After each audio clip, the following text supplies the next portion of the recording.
Isa. Hindi mo ba sinabi kay Mr. Jennings na si Jared ay isang ex-convict? Ipinagpatuloy ni Maria ang bagay na iyon. Siyempre, ginawa ko, muntik na akong atakihin sa puso sa titig ni Mr. Jennings sa mga oras na iyon. Kung maglakas loob ako, ay dissuade pa siya, baka ay demote pa niya ako. Sa katunayan, natatakot pa rin si Zane nang maalala niya ang titig ni Xavier kanina. Huwag mong sabihin sa akin na talagang kilala niya si Mr. Jennings. Nagsalubong ang kilay ni Maria. Obserbahan lang muna natin kung paano. Kung talagang kilala niya si Mr. Jennings, hindi na natin siya matarget sa hinaharap. Sa halip, gagawin mo, kailangang mag-fawn over him. Paalala ni Zane. Alam ko yan. Inilibot ni Maria ang kanyang mga mata bago lumabas. Opisina. Noong panahong iyon, narinig na ng dosenang mga tao sa departamento ng pagbebenta ang general. Mismong manager ang nagbigay ng utos na kumuha ng ex-convict.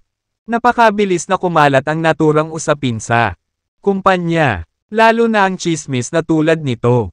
Ang lalaking iyon na nagngangalang Jared ay tiyak na may kaugnayan kay Mr. Jennings. Kung hindi siya magkakaroon. Tinanggap, hindi ko maiwasang matakot na ang isang ex-convict ay gagana sa tabi ko. Kailangan natin. Ingat ka sa pagdating niya mamaya. Kung kilala niya talaga si Mr. Jennings, patay tayo kapag hindi sinasadyang makasakit. Siya, nagtipon-tipon at nagbulungan ang mga tauhan sa sales department. Ano ba kayong lahat ginagawa? Wala ka bang trabaho? Malamig na bati ni Maria nang makita ang lahat na nagchichismisan ng magkasama. Lumabas siya ng opisina. Bagamat isa lamang siyang ordinaryong sales representative sa sales department, palagi niyang itinapon ang kanyang timbang. Kung tutuusin, walang nangahas na saktan siya noong si Zane pa. Tagapamahala ng departamento, kasunod ng kanyang pagsaway. Naghiwa-hiwalay ang lahat. Tanging isang batang babae na may maikling buhok patungo sa kanya. Ang babaeng iyon ay kilala bilang Lydia Wilson. At napakalapit niya kay Maria. Maria, narinig mo ba na ang sales department ay nag-recruit ng isang ex-convict? At usap-usapan na si Mr.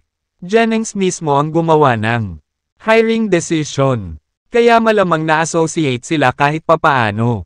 Bulong ni Lydia kay Maria. Kalokohan. Paano? Maaari ba siyang magkaroon ng anumang kaugnayan kay Mr. Jennings? Ang swerte lang. Hindi iyon pinaniwalaan ni Maria. May kinalaman talaga si Jared sa general manager. Sa pagkakataong iyon, binawi si Lydia. Kilala mo ba ang lalaking iyon na nagngangalang Jared? Napagtatanto ang kanyang slip ng ang dila. Nagmamadaling umiling si Maria. Wala akong kakilala na ex-convict. Feeling ko siya lang. Hindi maaaring magkaroon ng anumang kaugnayan kay Mr. Jennings noong siya ay nakalabas pa lamang sa bilangguan. Anyway, wag mo lang siyang tsismisan. Hihilingin ko kay Mr. Carlson na magtanong tungkol dito kay Mr. Jennings. Mga isang oras, kalaunan, natapos na ni Jared ang mga pamamaraan sa onboarding. Pagkatapos kumuha ng employee ID, pumunta siya sa sales department. Pagdating niya, napansin niya ang lahat, titig na titig sa kanya. Iyon ay sa halip ay discomfited siya. Congratulations sa pagsali sa sales departamento, Jared. Make sure that you cherish this opportunity. Sabi ni Zane kay Jared sa mahinaong boses. Wala siyang lakas ng loob na puntiryahin ang lalaki bago pa niya matiyak kung may kaugnayan ba ito kay Xavier. Sa tugon, tumango si Jared. Halika dito sandali, Troy. Tawag ni Zane sa isang binata na may salamin sa mata. Agad na tumakbo ang lalaki at nahihiyang bumulong. Pinatawag mo ako, Mr. Carlson. Ikaw ang magiging mentor ni Jared simula ngayon. Magkasama kayong dalawa sa isang team. Kaya tandaan na turuan siya ng mga lubad. Bilin ni Zane sa kanya. Sumulyap ang lalaki kay Jared na may salungat na ekspresyon. Bakit? Meron ka bang pagtutol niyan? Sinaman siya ng tingin ni Zane. Mabilis na umiling ang lalaki. Hindi. Sa kanyang pagsang-ayon. Isang ngiti ang sumilay sa mukha ni Zane. Lumingon siya kay Jared. Sumama ka sa kanya. Ang iyong mesa ay katabi niya. Pagkasabi nun, umikot siya at bumalik sa kanyang opisina. Yung isa, ang mga kasamahan sa departamento ng pagbebenta ay tumingin kay Jared na may ngiti. Nagpipigil din ng Hajijek si Maria habang naglalakad. Bumalik sa kanyang upuan. Kabanata 82. Yes sir. Troy Zimmer po ang pangalan ko. Nice to meet you. Nauutol na sabi ni Troy sabay lahad ng kamay kay Jared. Kinakabahan pagkatapos nilang bumalik sa kanilang mga mesa. Masasabi ni Jared na ang lalaki ay natatakot sa kanya. Na medyo nakakagulat. Ako si Jared Chance. Ang kasiyahan ay akin. At umaasa akong marami akong matutunan. Mula sa iyo. Nakangiting sagot niya sabay shake hand sa lalaki. Hindi, iilan lang ako nagsimulang magtrabaho dito. Mga araw din ang nakalipas. Matuto tayo sa isa't isa. Nagmamadaling wika ni Troy. Natural. Masasabi ni Jared na si Troy ay hindi isang veterano. Mukhang takot ka sa akin ng sobra. Nagtatakang tanong ni Jared. Hindi naman. Umiling si Troy. Ngunit hindi siya naglakas loob na tingnan ang lalaki sa mata. May alam ka ba? Sigurado si Jared na ang lalaki iyon. Takot lang sa kanya dahil may alam siya o iba. Sandaling nag-alinlangan si Troy bago siya tumango. At nagtanong, bakit ka napunta sa kulungan? Parang hindi ka kontrabida. Napahagalpak ng tawa si Jared nang marinig iyon. Siya pala. Alam niya ang tungkol sa pagpunta ko sa bilangguan. Kaya pala parang natatakot siya sa akin. Matapos malaman ang dahilan ng kaba ng lalaki, wala siyang tinatago kundi sinabi sa kanya ang lahat ng nangyari. Hindi ito kinuha. Long for them to get chummy. At hindi na natakot si Troy kay Jared. Iyon ay talagang isang stroke ng malas. Jared, ngunit dahil malaya ka na ngayon, dapat kang magsikap, gayunpaman. Habang nagsasalita si Troy, nagsimula siya, nauutal. Ano ito? Tanong ni Jared. Gayunpaman, malamang na hindi na tayo magtatagal dito kapag nagtagal ka na. Been teamed up with me. Jared, napabuntong hininga si Troy. Bakit mo sasabihin iyan? Pagtataka, binawa si Jared. Nag-click si Troy na buksan ang isang dokumento sa computer at ipinaliwanag. Jared, ito ang mga utang na kailangan nating kolektahin. Ang dating sales representative ay nag-resign. Kaya kailangan na nating gawin ito. I-dismiss kami kung hindi namin kaya. Nagagawa mong ayusin ang lahat ngayong buwan. Nakatitig sa hanay ng mga figure. Nakasimangot si Jared. Bahagya. Hindi ko alam na maraming tao ang may utang sa aking asawa. Anong sinabi mo, Jared? Natigilan si Troy. Saglit. Nako. Nagkomento lang ako sa dami ng may utang sa kumpanya. Jared. Sagot nito. Na binago ang kanyang tono sa isang iglap. Talaga. Hindi ganoon kahusay ang mga negosyo ngayon. Nasuri ko na ang listahan. At ang mga kliyenteng ito ay ang mga mahirap. Malamang hindi natin makukuha ang pera sa kanila. Napabuntong hininga si Troy. Sa mismong sandaling iyon. Sa wakas ay naunawaan ni Jared kung bakit marami ang patagang tumatawa kapag siya ay inutusan. Para makipagtambal kay Troy, huwag kang mag-alala, makukuha natin ang lahat ng pera. Hindi bababa sa isang dime. Jared, paniniguro, tinapik siya sa balikat. Ang kumpanyang ito ay kay Josephine. Kaya ang pagkakautang sa kumpanya ay katumbas ng pagkakautang sa kanya ng pera. And in turn, it means na may utang sila sa akin. Hinding-hindi ako papayag na gawin iyon ng sinuman. Lahat tama. Tayo ay magtrabaho ng sama-sama. Sa panghihikayat niya ay tumango si Troy ng buong tatag. Nagsimulang magpamilyar si Jared. Ang kanyang sarili sa lahat ng atraso ng kumpanya. Determinadong kolektahin ang lahat ng perang inutang sa kabuuan nito. Sa isang kisap mata, lumipas ang araw. Pag-unat, hindi napigilan ni Jared ang pag-ungol. Sobrang dami. Atraso. Anong ginagawa ng general manager? Sheesh. Huwag mong sabihin yan, Jared. Kung may tao, maririnig ka at isusumbong ka. Malalagay ka sa matinding problema. Nagmamadaling nagbabala si Troy sa takot nang marinig niya ang paghikbi ng lalaki tungkol sa general manager. Seryoso yun. Isa lang siyang general manager na nagtatrabaho sa kumpanya. Iniisip ba niya na ito ang kanyang bahay? At siya ang hari dito. Hindi inaasahan ni Jared na ganoon na lamang ang takot ng mga empleyado kay Xavier. Pagkatapos ng lahat, ang lalaki ay isang profesional na tagapamahala lamang ng pamilyang Sullivan. Sa makatuwid, hindi niya ginawa ang karapatang gawin ang gusto niya sa kumpanya. Gayunpaman, si Josephine ay bihirang pumunta sa opisina at hindi kailanman nakialam sa mga gawain ng kumpanya. Kaya lalo nitong pinalakas si Xavier. Kabanata 83, hinanap ni Maria si Jared pagkatapos ng trabaho. Jared, may company rule tayo na dapat bumili ang bagong dating hapunan ng lahat. So, saan ang nasa isip mo? Sa pagkakataong iyon, lahat ng tao sa opisina ay nakatingin. Jared, sabik silang marinig ang kanyang plano. Ito ay isang matagal ng tradisyon sa opisina. May ganon. Sino ang nagtakda sa kanila? Ang direktor. Natarante si Jared. Jared, may ganyang rule talaga. Noong una kong nakuha. Dito, kailangan ko ring bumili ng hapunan ng lahat. Kung hindi nagkakamali, gumastos ako ng 10,000 sa pagkain na iyon. Kung hindi mo susundin ang mga patakaran, ang iyong buhay ay dito. Mahirap. Babala ni Troy kay Jared sa mahinang boses. Jared, since nasa sales department ka na, ikaw, kailangang sumunod sa mga patakaran dito. Isa ito sa mga rules na itinakda ko noong naging manager ako. Sabi ni Zane, ikaw ang nagtakda ng mga patakaran. Ngumisi si Jared at nagpatuloy. Paumanhin, ngunit wala akong pera para dito. Bayaran, sarili mong pagkain. Huwag mo nang tanungin sa akin na para bang isa kayong pulubi. Sa kabila ng malungkot na ekspresyon ni Zane, si Jared, kaliwa kaagad pagkatapos niyang matapos ang kanyang pangungusap. Masyadong mayabang si Jared. Sinasamantala lang niya ang katotohanang iyon. Mayroon siyang espesyal na relasyon kay Mr.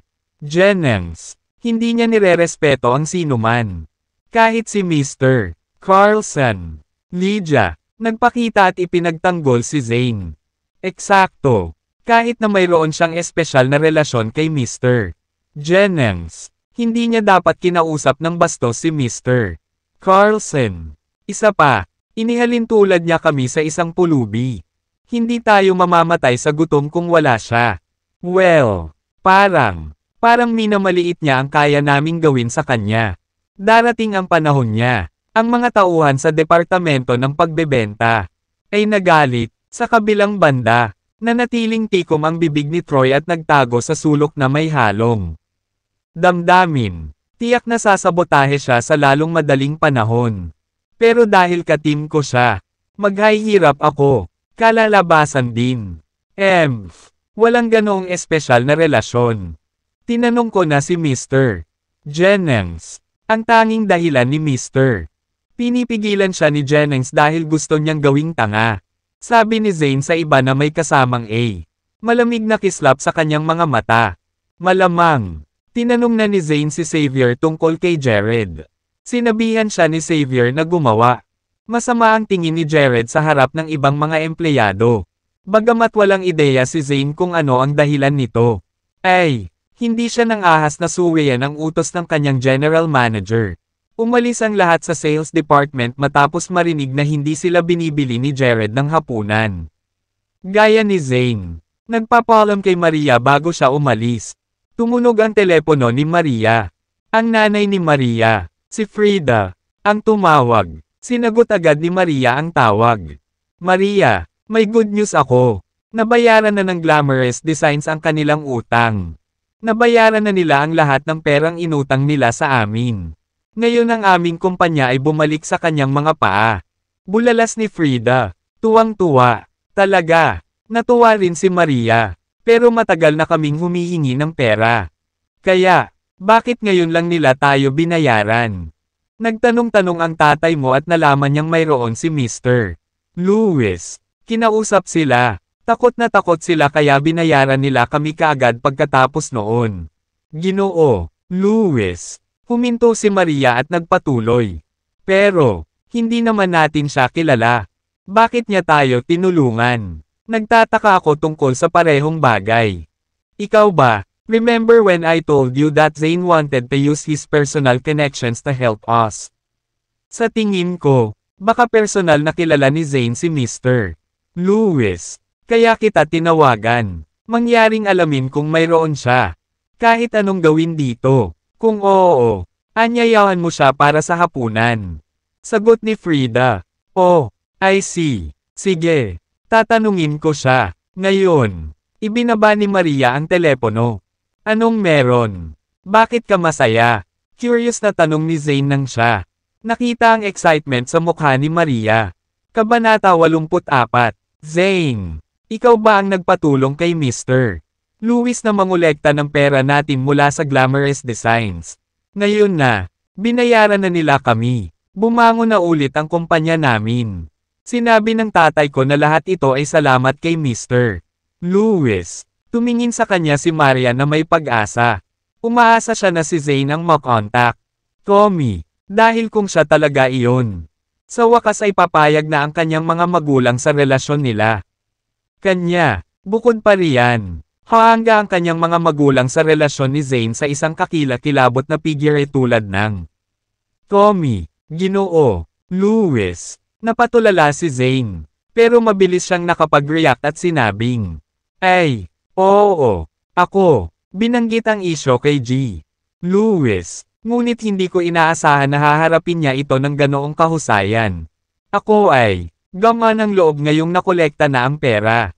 Hindi ko ine-expect na magiging angka. Kakilala ng isang tulad ni Mr.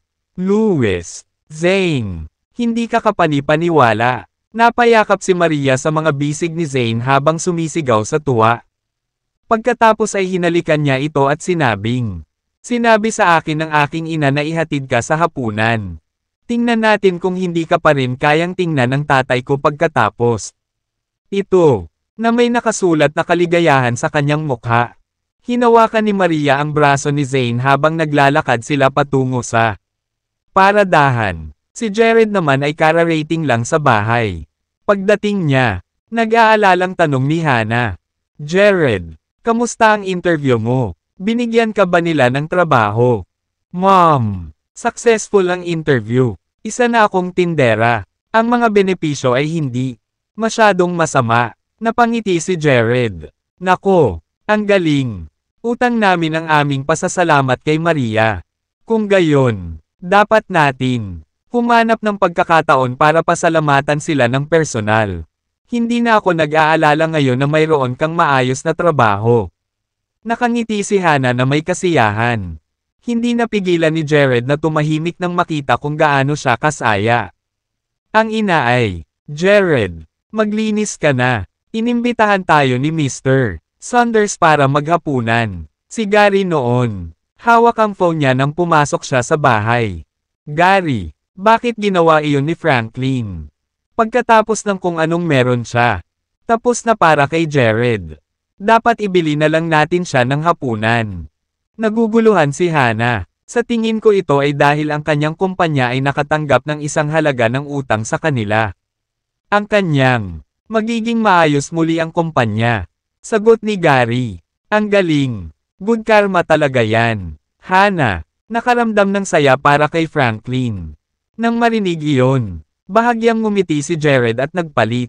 Sinadya ni Jared na tawagan si Tommy para mag-follow up. Hindi ko inaasahan na magiging ganito siya ka Jose. Parang ako, dapat ding hilingin sa kanya na mangolekta din ng utang para sa Sentiment Chemical Limited. Pagkatapos ng lahat, ang pera ay pag-aari. Sa akin, samantala, dumating na si Franklin sa Glamour Hotel. Nagpa-reserve na siya ng table para sa hapunan. Ito ay kanya, unang pagbisita sa mahabang panahon dahil mahal ang mga pagkaing nakahain doon. Higit pa rito, ang kanyang kumpanya ay naging sa loob ng mahabang panahon sa utang. Hindi niya kayang mag-dine-in sa restaurant na iyon. Wow! Mukhang kamangha-mangha ang lugar na ito. First time ko kasi. Dito. Hangang-hanga si Maria sa ganda ng Glamour Hotel. Dahil ito ay pag-aari ng Sullivan. Pamilya. Baka makakuha ako ng 20% discount kung ipapakita ko sa kanila ang work pass ko. Pagmamalaki ni Zane. Totoo yan. Talagang nag-aambag kami sa kanilang kita sa pamamagitan ng pagkain dito. Maria. Pumasok habang hawak ang kamay ni Zane. Nakarating sila sa isa sa mga pribadong kwarto sa restaurant. Kailan? Binuksan nila ang pinto. Nakaupo na sila Franklin at Frida sa dining table. Hi, Mr. and Mrs. Saunders. Magalang na bati ni Zane.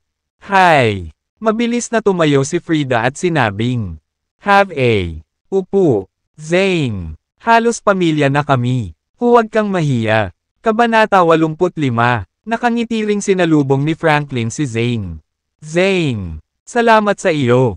Ngayon ay ligtas na ang aking kumpanya. Dapat tayong magsama ng ilang inumin para ipagdiwang. Nagiging mayabang si Zane nang makita kung paano. Nagbago ang ugali ni Franklin sa kanya.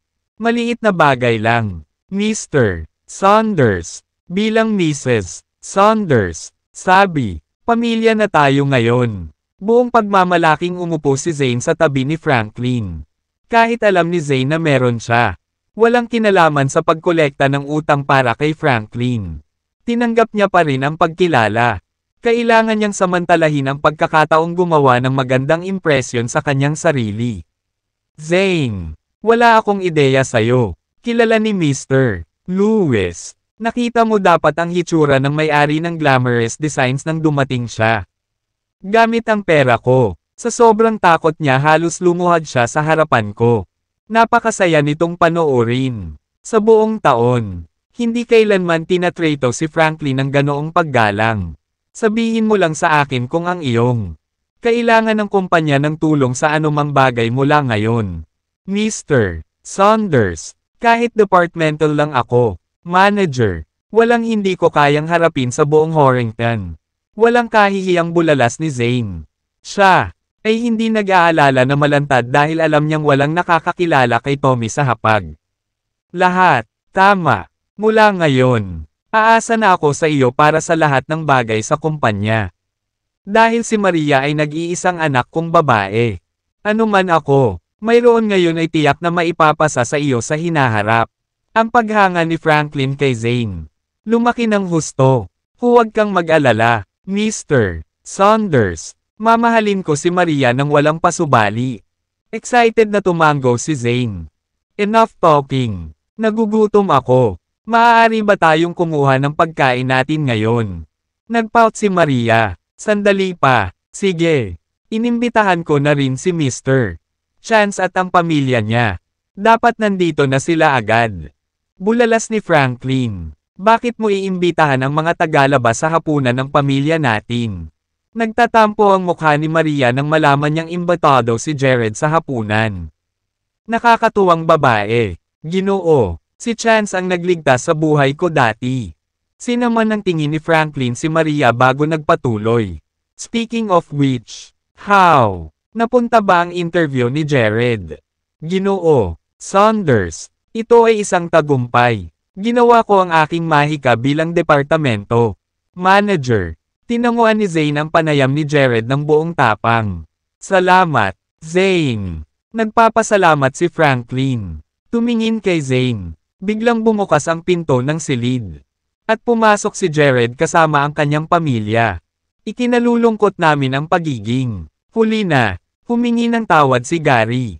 Ayos lang. Squad leader. Kara-rating lang din namin. Malugod silang tinanggap ni Franklin. Ng buong puso. Nagulat si Jared nang makita niyang nandoon si Zane sa hapunan. Gayunpaman, hindi siya umimik. Sa kabilang banda, tinitigan siya ni Zane at tinuya. Hoy, Jared, kami, magkitang muli. Alam mo ba na kailangan naming magdahilan ni Maria sa ngalan mo sa mga tauhan? Lahat, dahil sinuwi mo ang patakaran ng kumpanya. Nang marinig iyon, tinitigan ni Gary si Jared at nagtanong. Ano? Tuloy. Jared. Talaga. Jared. Ano ang nangyayari? Dagdag ni Hannah. Si Franklin ay parehong naguguluhan din. Sa kanya, matagumpay na panayam. Siya ay dapat na bumili ng lahat ng hapunan. Ito ay isang matagal ng departamento. Tradisyon. Sa halip, sinabi ni Jared na wala siyang pera. At umalis na lang siya. Sobrang nakakahiya kay Zane at ako. Galit na galit ni Maria. Kabanata 86. Jared. Totoo ba yan? Malamig na tinitigan ni Gary si Jared. Tay. Ako ay. Itikom mo ang iyong bibig. Pinutol ni Gary si Jared. Oo. Mahirap kami. Pero kaya pa rin naming bumili ng pagkain sa iba. May trabaho ka ngayon kasi iba. Nakatulong sa iyo. Magpakita ng pasasalamat at paggalang sa tradisyon ng iba. Hindi ba? Hindi nagbigay si Gary. May pagkakataon si Jared na ipaliwanag ang sarili. Squad leader. Ginawa ito ni Jared para makatipid. Hindi naman big deal. Tayo ay. Batiin si Jared ng hapunan ngayong gabi. Pinawi ni Franklin ang tensyon para maiwasan ang isang awkward na hapunan. Ginoo. Saunders. Actually wala kaming pakialam ni Maria. Kung hindi niya tayo binilhan ng hapunan. Kaya lang kung gagawin niya. Mas magiging welcome ang staff sa kanya. Muling idiniin ni Zane ang kakulaitan ni Jared. Sang-ayon ako. Kasalanan ito ni Jared. I will get him to honor the tradition by tomorrow. Paumanhin na tugon ni Gray. Actually, hindi kami. Kailangang maghintay hanggang bukas. Pagkatapos ng hapunan, ipapaalam ko sa staff at mag-aayos ng karaoke session. Hanggat, willing naman si Jared na magbayad. I'm sure yung iba ay magpapasalamat. Mungkahi ni Zane. Magagawa iyon. Gary. Tumango. Zane. Hindi ganoon kayaman ang pamilya ni Mr. Chance. Huwag masyadong magpataw kay Jared. Franklin. Pinayuhan. Huwag kang mag-alala. Mr. Saunders. Ang 300 ay higit pa sa sapat. Sumili ang ngiti sa mukha ni Zane. Franklin. Ito ba, boyfriend ni Maria? Hindi lang siya gwapo. Pero napakahusay niyang hawakan ang mga bagay-bagay. Papuri ni Gary. Zane. Talaga. Nabawi pa nga niya ang pera para sa kumpanya ko dahil kakilala niya. Tommy Lewis. Ang underground na hari ng Horrington. Sa isang order lang. Naibalik ko na lahat ng pera ko. Hindi maitago ni Franklin ang kanyang kasiyahan dahil labis siyang nasisiyahan sa kanyang magiging manugang. Nang marinig na natigilan si Jared. Kailan pa may kinalaman si Zane dito? Ginawa ko ang lahat ng trabaho. Ngunit siya, nakuha ang pagkilala sa halip. Tommy. Huminto si Gary at nagpatuloy. Hindi ba siya ang kilalang gangster? Horrington. Mas mabuting iwasan ang mga taong ito. Bagamat mukhang gumagawa sila ng mabuti ngayon. Ito ay isang bagay lamang. Oras bago sila makitungo sa pagpapatupad ng batas. Dahil nagtrabaho bilang lingkod ng gobyerno. Natural lang na may masamang impresyon si Gary. Mga mandar ambong. Ginoo. Chance. Nagkakamali ka. Isang karangalan ang magkaroon ng relasyon kay G. Lewis. Lalo na sa Horrington. Paano mo siya sinisiraan? Sa katunayan, ang isang taong hindi gaanong mahalaga gaya ng iyong anak ay hindi kailanman magiging A. Kaibigan ng sikat na Mr. Lewis. Dapat mong iwasang magsalita sa ganoong paraan. Kung hindi, maaaring magkaroon ng problema. Darating sa iyo isang araw. Nagalit si Zane sa sinabi ni Gary. Bilang tugon, tumahimik si Gary. May point siya. Squad leader. Nagbago ang panahon. Kailangan natin ang mga taong ito sa panahong ito. Mahinahong sabi ni Franklin. Gayunpaman, pinipigilan ni Gary ang kanyang bibig. Isara, walang makakapagpabago sa kanyang pananaw sa mga bawal gaya ni Tommy. Isa iyon sa mga dahilan kung bakit hindi isiniwalat ni Jared sa kanyang mga magulang ang relasyon nila ni Tommy. Kung ang aking, alam ng parents namin ni Tommy, baka itakwil pa nila ako. Nasa hapagkainan. Nandoon si Zane. Pagpapakasisa sa alak habang tumatanggap ng mga papuri mula sa lahat. Gayunpaman, hindi pa umiinom si Jared. Hindi natuwa si Zane sa katotohanang hindi siya inalok ni Jared ng toast. Jared, Bakit hindi ikaw? Umiinom. Napaka-wow mo. Pang-asar ni Zane. Hindi naman sa hindi ako marunong uminom. Hindi ko lang iniisip. Sulit sa pera. Mas gusto kong uminom ng tsaa. Napangiti si Jared. Kabanata 87. Tumawa si Zane at nagtanong. Oh, so sinasabi mo na magaling kang uminom? Well, ako, hindi pa lasing kanina. Walang ekspresyong sagot ni Jared. Ang tugon ni Jared ay nag-trigger kay Zane. Interes. Sige, kung ganoon. Dahil hindi pa ako nakatagpo ng isang karapat-dapat na kalaban. Hahamunin kita, sa isang paligsahan sa pag-inom. Habang nagsasalita siya, ikinaway niya ang kanyang kamay at humingi ng isang kahon ng alak mula sa waiter. Jared, huwag mong i-overestimate ang sarili mo. Kailan ka pa natutong uminom ng alak? Huwag gumawa ng tanga. Sarili mo. Babala ni Hana na nakakunot ang mga kilay. Huwag kang mag-alala. Nay, alam ko ang aking ginagawa. Aliw ni Jared. Sa sandaling gusto ni Gary na magpayo laban sa hamon din. Sinabi ni Franklin. Squad. Leader. Hayaan ang mga kabataan. Hindi mo ba naaalala ang saya natin noon? Nag-i-inhuman kami noon. Mga paligsahan sa lahat ng oras. Nang marinig iyon, walang nagawa si Gary kundi itago ang kanyang mga opinyon sa kanyang sarili. Ang tanging nagawa niya ay titigan. Walang magawa si Jared. Zane, alam kong kaya mong hawakan ang alak mo. Huwag kang masyadong harsh kay Jared. Okay. Bukod sa, katuwaan lang yan. Alam ni Franklin ang kakayahan ni Zane sa pag-inom. Dahil minsan ay nasaksihan niya si Zane na umiinom. Isang buong bote ng alak at kaya pa niyang magmaneho ng mag-isa. Huwag kang mag-alala, Mr. Saunders. Para sa bawat baso, uminom si Jared. Dalawa ang ibaba ko. Habang nagsasalita si Zane, binuksan niya ang isang bote at sinimulang ibuhos sa baso niya. Anong katawa-tawa? Maliit na baso. Dalhin mo sa amin ang 2 mangkok sa halip. Utos ni Jared sa waiter. Nang marinig iyon ni Zane, nakatulala habang nakatitig kay Jared gamit ang nalilitong mga mata.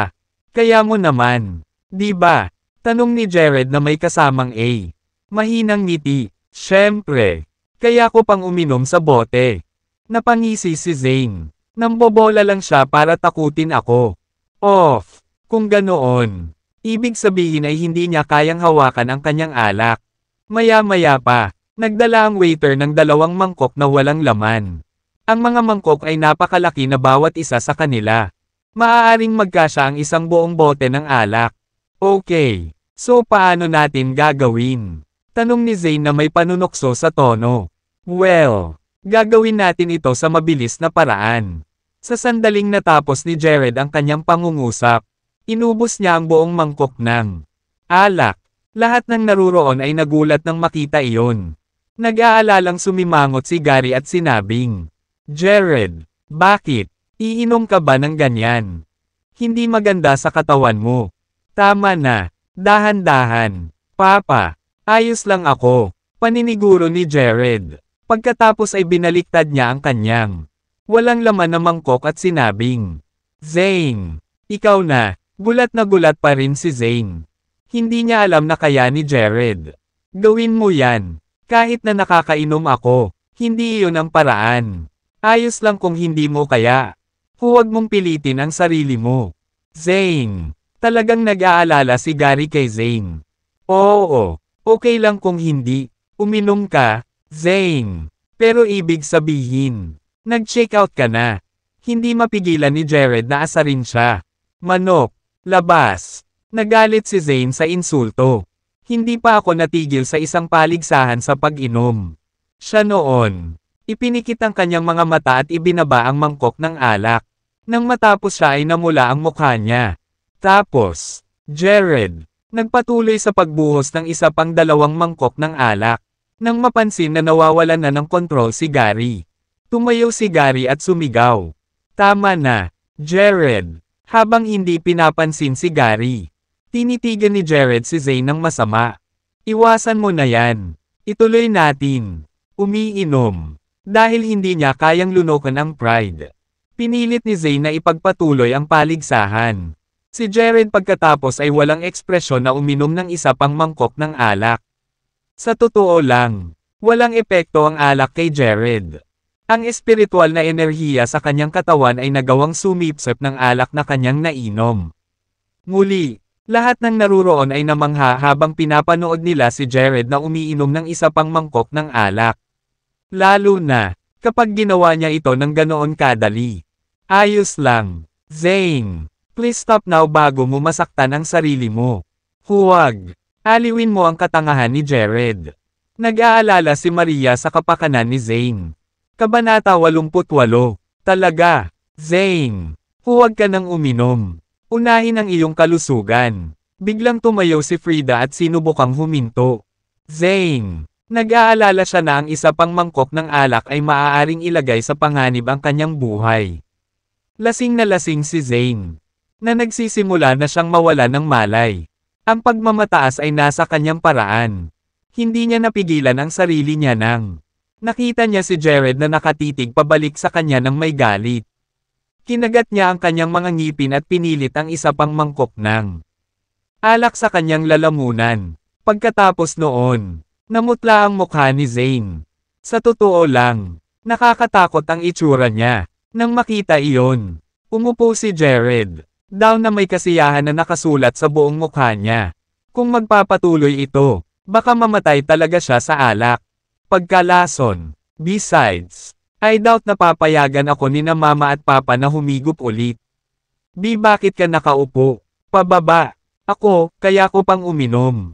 Hindi man lang nakapagsalita si Zane nang hindi nauutal. Nang matapos niya ang kanyang pangungusap, napasok si Zane sa buong lugar. Ang ilan sa mga ito ay tumalsik pa kay Frida. Naiinis na sigaw ni Frida. Siya, napabuntong hininga pa siya nang makita niya ang buo at kalahating digested na pagkain sa buong katawan niya. Nang makita iyon, nadistorbo ang ekspresyon ni Franklin. Tinitigan ni Gary si Jared bago ito tumayo at sinabing, Franklin, magpadala ka, nakauwi na si Zane. Dapat umalis na rin tayo. Wala sa linya. Kalahati. Ang dalawang ito.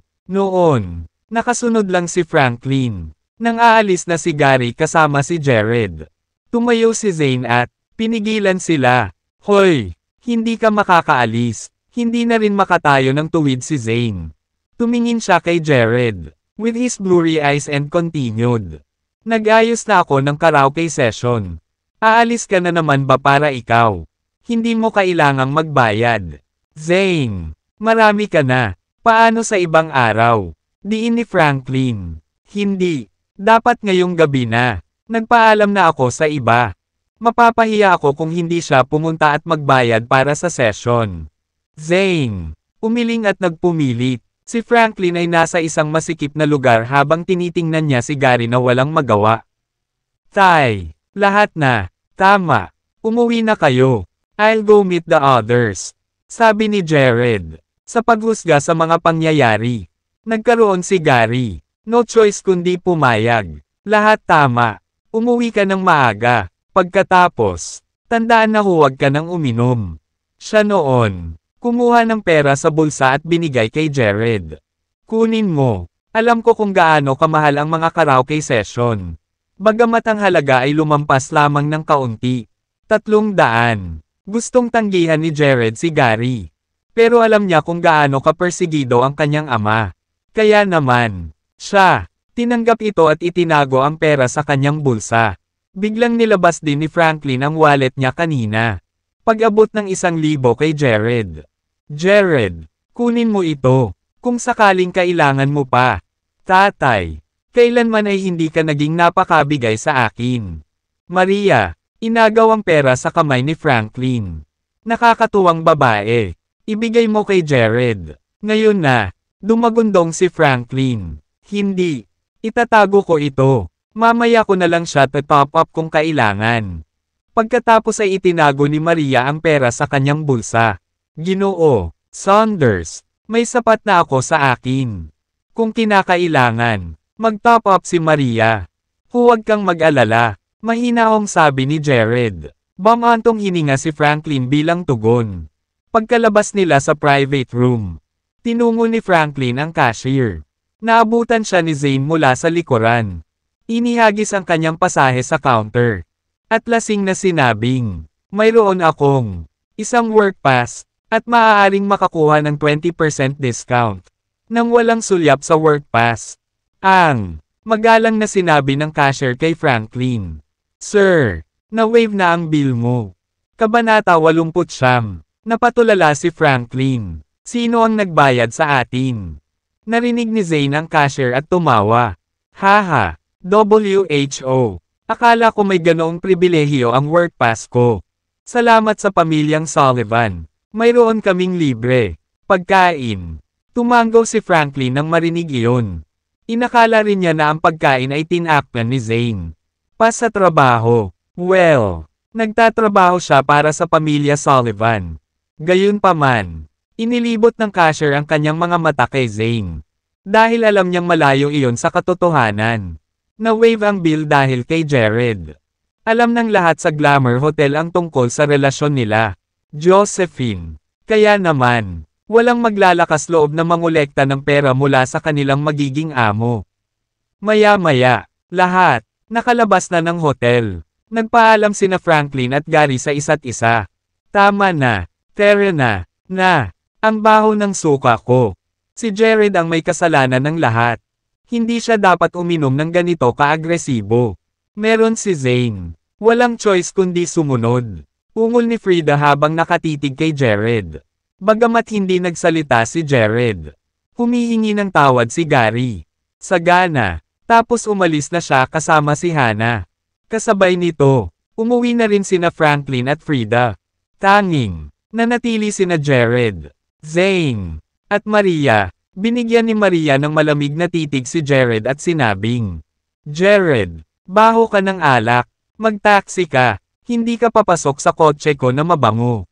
Tunay nga. Sinisisi pa rin ni Maria. Jared para sa estadong kinaroroonan ni Zane. Jared, pupunta tayo sa Dynasty Karaoke Bar. Don't you dare bail on us, bulong ni Zane habang umiindayog. Mula kaliwa hanggang kanan. Kinaladkad siya ni Maria sa kanyang sasakyan at pinaandar ito. Habang pinapanood sila ni Jared na papaalis. Ang kanya, nagniningning ang mga mata sa galit. Zane. Dahil naghahanap ka ng gulo sa akin.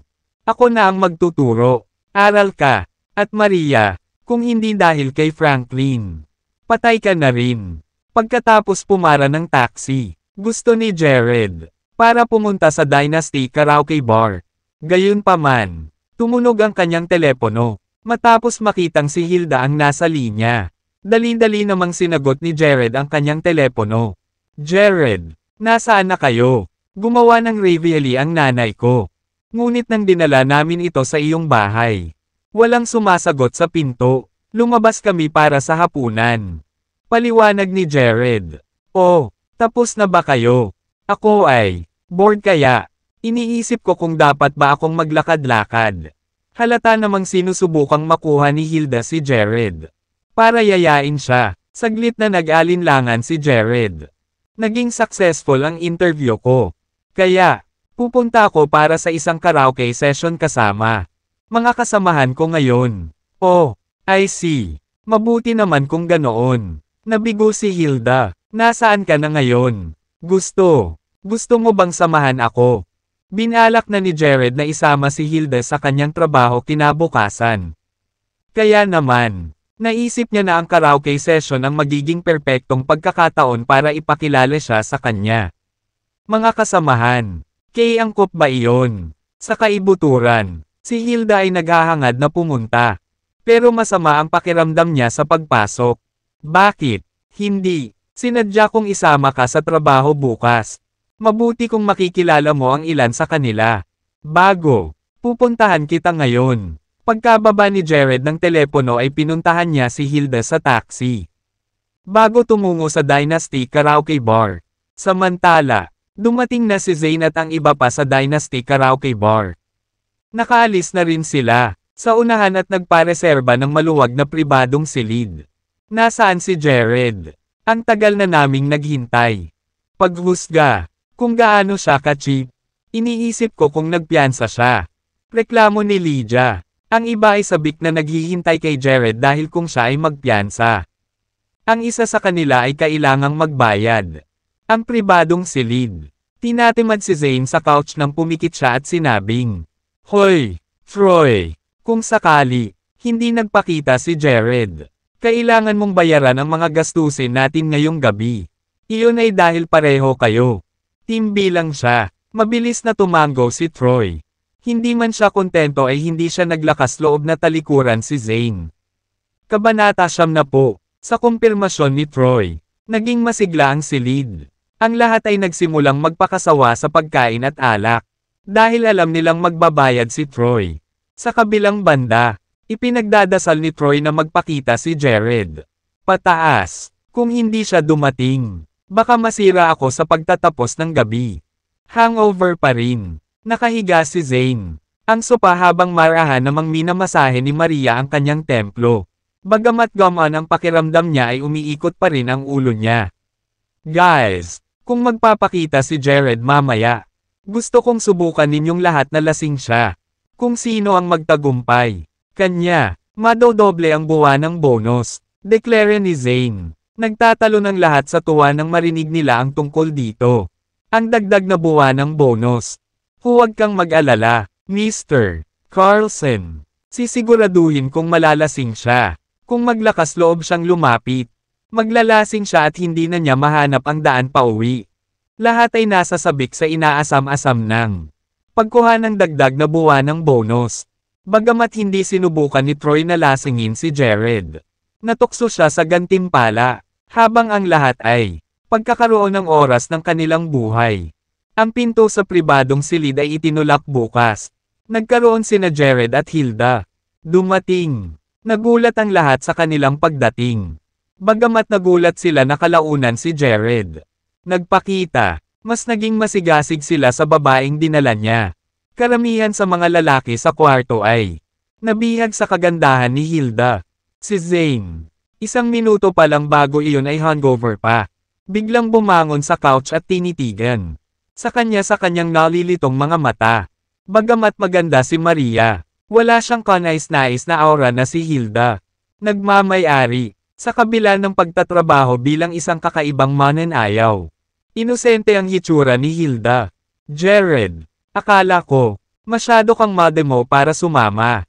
Sinulyapan ni Zane si Jared bago inilipat ang tingin kay Hilda. Sino ang itong babaeng ito?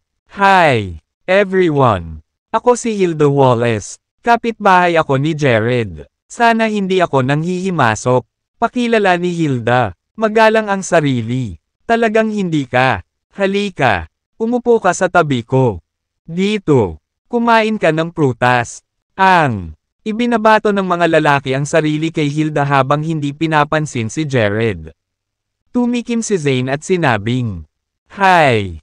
Ako si Zane Carlson. Manager ni Jared."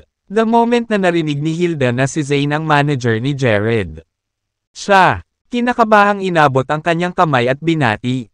"Nice to meet you, Mr. Carlson. Kinagagalak kong makilala ka rin." Naningkit ang mga mata ni Zane nang makipagkamay kay Hilda. Lahat ng tao sa kwarto. Nakita kung gaano ka-attract si Zane kay Hilda. Si Maria ay lubos na nagalit. "Saan ka nagtatrabaho?" "MS. Wallace." Tanong ni Zane na may ngiti sa labi.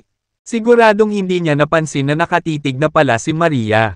Kanya, "Wala akong trabaho ngayon." Alang-inang sagot ni Hilda. Nang marinig iyon, lumaki ang ngiti sa labi ni Zane. Mas malawak pa, pagkatapos ay inilabas niya ang kanyang name card at napabulalas. "Narito ang aking name card. MS. Wallace. Halika magtrabaho sa amin. Kung interesado ka." Talaga, biglang nanlaki ang mata ni Hilda. "Siyempre, ako ay isang departamento manager. May sinasabi ako sa recruitment." Napuno ng pride si Zane. Zane Carlson. Sa wakas, hindi na nakayanan ni Maria at sinigawan si Zane. Biglang naalala ni Zane si Maria. Nasa tabi niya. Agad siyang umatras kay Hilda at sinabing, "G, go on and have a seat." Nang mapansin ang awkward moment na iyon, ngumiti si Hilda at naglakad papunta kay Jared. Pagkatapos ay bigla niyang inakbayan si Jared at sinabing, Jared, bakit hindi mo ipakilala ang iyong mga kasamahan sa ako? Natigilan si Jared sa intimate touch ni Hilda. Gayunpaman, sinadya iyon ni Hilda upang ang lahat ng ang ibang lalaking naruroon ay hindi kumikilos sa kanya. At saka, ginawa niya iyon para ipakita kay Maria na wala siya. Dahilan para magselos.